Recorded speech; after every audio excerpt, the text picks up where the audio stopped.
माझा आनंद यांना पाहवत नाही का? नमस्कार.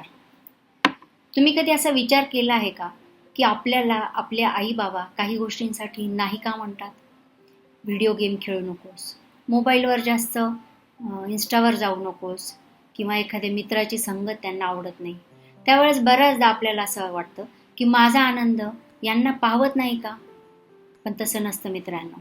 आज मी तुम्हाला एक छोटीशी गोष्ट सांगणार आहे एका कासवाची. एक छोटंसं कासव समुद्र किनाऱ्यावर चालत असतं आणि चालता चालता थोडं पुढं गेल्यावर ते मागे वळून बघतं. मागे वळून बघितल्यावर त्याच्या लक्षात येतो की आपल्या पावलांनी खूप सुंदर असं डिझाईन तयार झालंय आणि त्याला ते पाहून खूप मजा वाटते. ते आणखीन थोडं पुढे जातं आणि मागे वळून बघतं. आणखीन पावलांचे ठसे उमटल्यामुळे आणखीन एक रांग तयार झालेली असते. अशीच त्याला मजा वाटायला लागते. ते परत थोडंसं पुढे जातं, मागे वळून बघतं आणि आणखीन भली मोठी त्याला पावलांच्या ठस्यांची रांग दिसते. त्याला आणखीन आनंद होतो. ते आणखीन थोडंसं पुढे जातं. हे असं करता करता ते मागे वळून बघतं एकदा आणि त्याला लक्षात येतं की भली मोठी रांग अशी सुंदर असं डिझाईन त्याच्या पावलांनी तयार झाले. मित्रांनो, त्याला त्याच्यावरच खूप आनंद व्हायला सुरुवात होते आणि मग तो विचार करतो, स्वतःला शाबासकी देत आणि म्हणतो, अरे वा, किती छान पावलांचं डिझाईन तयार झालंय माझ्यामुळे. आणि काही क्षणात एक समुद्राची मोठी लाट येते आणि ते सगळे पावलांचे ठसे पुसले जातात. ते बघितल्यानंतर त्याला खूप वाईट वाटतं. सगळे एवढे छान पावलांचे ठसे तयार झाले होते आणि ते आता सगळे पुसले गेले.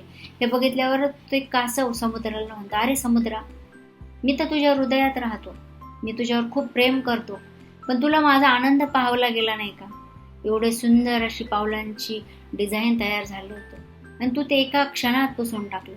मला प्रचंड राग आलाय आणि मला तुझं खूप वाईट वाटतंय. तू असं का केलंस माझ्याबरोबर? आणि ते रुसून बसतं. तेवढ्यात तो समुद्र त्याच्याशी बोलायला लागतो आणि तो सांगतो की मित्रा, तुझं जितकं माझ्यावर प्रेम आहे त्यापेक्षा जास्त प्रेम मी तुझ्यावर करतो. कदाचित तुला ते दिसलं नसेल, पण तुझ्या त्या सुंदर पावलांच्या डिझाईनवर कोणाचं तरी बारीक लक्ष होतं. दूरवर एक शिकारी त्या पावलांच्या मागावर तुझ्याकडे येत होता. कदाचित जर ते मी ठसे पुसले नसते तर तो त्या पावलांच्या ठस्यांवरून तुझ्यापर्यंत पोहोचला असता आणि तो तुला पकडून घेऊन गेला असता. पण तू सुरक्षितपणे परत माझ्यामध्ये यावंस म्हणून मी ते पावलांचे ठसे पुसून टाकले. मित्रांनो, बऱ्याचदा आपल्या बाबतीतही असंच होतं. आई बाबा आपल्याला बऱ्याच गोष्टींसाठी रिस्ट्रिक्शन आणतात. सोशल मीडियावर अकाउंट उघडू नकोस, इन्स्टावर जाऊ नकोस, व्हिडिओ गेम खेळू नको, मोबाईल ॲडिक्शनसाठी किंवा गेम ॲडिक्शनसाठी किंवा एखादी मित्राच्या संगत किंवा नाईट आऊटसाठी ते नाही म्हणतात. पण मित्रांनो, त्यांच्या नाही म्हणण्यात सुद्धा एक प्रेम असतं, हे समजून घेतलं पाहिजे. त्यांचं नाही म्हणणं म्हणजे तुम्ही त्यांना आवडत नाही असं नाही, तर कदाचित एखादी सवय, एखादं गोष्ट तुमचं उज्ज्वल भविष्य खराब करू शकतं याची भीती त्यांना असते आणि म्हणून ते त्या गोष्टीसाठी नाही म्हणत असतात. इथून पुढे जर आपले आईबाबा एखाद्या गोष्टीसाठी नाही म्हणत असतील तर त्यांच्या नाही मागचं प्रेम आणि कारण दोन्ही तुम्ही समजून घेतलं पाहिजे.